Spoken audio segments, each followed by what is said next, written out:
Dalam Negeri Muhammad Tito Karnavian meminta Bupati, Wali Kota agar menggerakkan peran aktif masyarakat dalam menyukseskan vaksinasi COVID-19.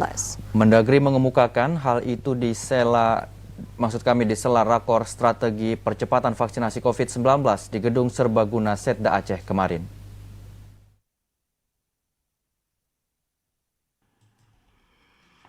Tampak hadir pada rakor tersebut Gubernur Aceh Novariansa, Dirjen Otda, Dirjen Bina Adwil, PLT Direktur Surveillance dan Karantina Kesehatan, Unsur Forkopimda Aceh, Bupati Wali Kota dan para kepala dinas terkait.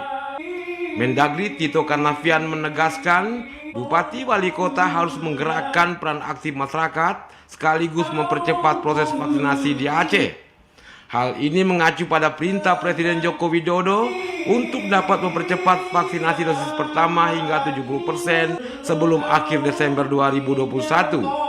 Tak hanya Mendagri, Menkes, Kapolri, Panglima TNI, Kepala BIN dan Jaksa Agung, tapi juga seluruh provinsi, kabupaten, kota Indonesia bergerak bersama mendorong jajarannya agar berkoordinasi dalam percepatan vaksinasi.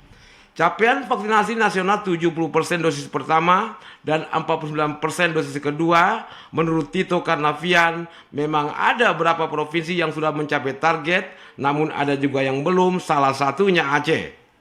Tapi tingkat vaksinasi kita masih belum sesuai target. Oleh karena itu, yang menjadi penilaian daripada WHO. Oleh karena itu, kita perlu bergerak bersama-sama. Seluruh provinsi, kabupaten, kota seluruh Indonesia harus bergerak. Sehingga beliau menugaskan Bapak Menteri Kesehatan, Kapolri, Panglima TNI, Kepala BIN, kemudian saya juga selaku Mendagri, bahkan seluruh, termasuk BUMN, termasuk seluruh BUMN dan lain semua bergerak all out sampai dengan 31 Desember itu harus di atas semua 70%. Karena itu ia menambahkan kunjungan kerjanya ke Aceh untuk melaksanakan rapat koordinasi, menginventarisir permasalahan dan kendala sekaligus menemukan solusi sehingga vaksinasi bisa dipercepat. Tim Liputan TVRI Aceh melaporkan.